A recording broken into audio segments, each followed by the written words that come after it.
যারা সরকারি জমি দখল করে বাড়ি করেছে তাদের বিরুদ্ধে হাইকোর্টে মামলা করেছি।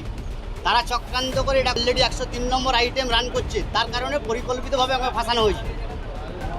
যারাই বাইট দিয়েছে তারা সরকারি জমি দখল করে বাড়ি করে বিল্ডিং করেছে, তার বিরুদ্ধে মামলা করেছে হাইকোর্টে। তাকে ফাঁসানো হয়েছে, কে বলছেন?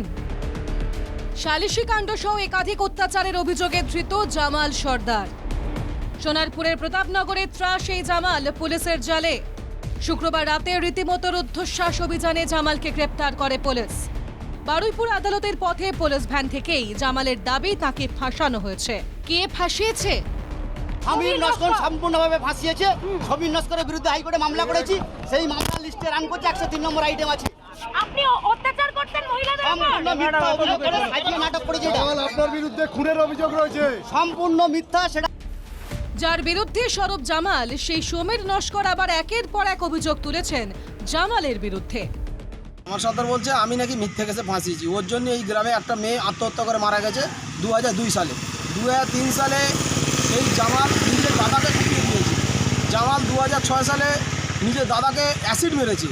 আমাকে বোম মেরেছে 2005 সালে। আমার বাচ্চাকে স্কুল থেকে তুলে নিয়ে যাওয়ার চেষ্টা করেছি।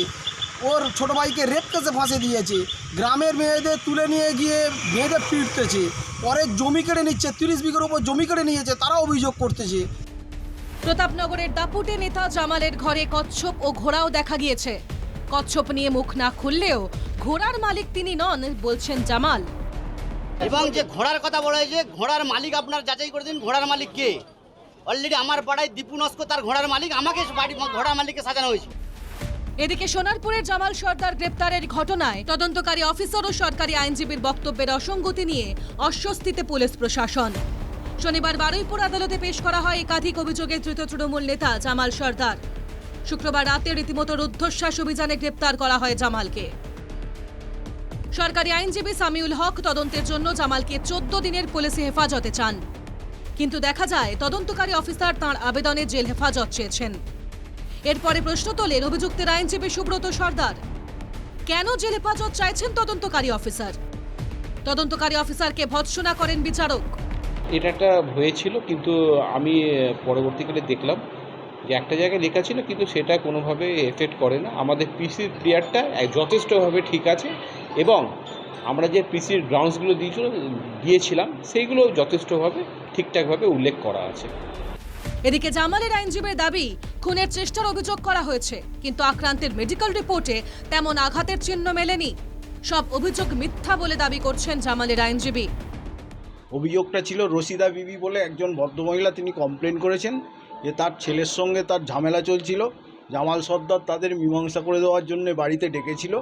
ডেকে এই মীমাংসা করার জন্য 10,000 টাকা তাদের কাছে চায়। সেই যখন ওই টাকাটা দিতে অস্বীকার করে তখন তাদেরকে মারধর করে। এটা হচ্ছে অভিযোগ যে এরকম টাকা পয়সার কোনো ট্রানজ্যাকশান হয়নি, কোনো টাকা, সেটাও এফআইআরে ক্লিয়ার বলা আছে, এবং টাকা পয়সা কোনো সিজার নেই। যে মারধরের কথা বলা হয়েছে সে ধরনের কোনো ঘটনাই ঘটেনি।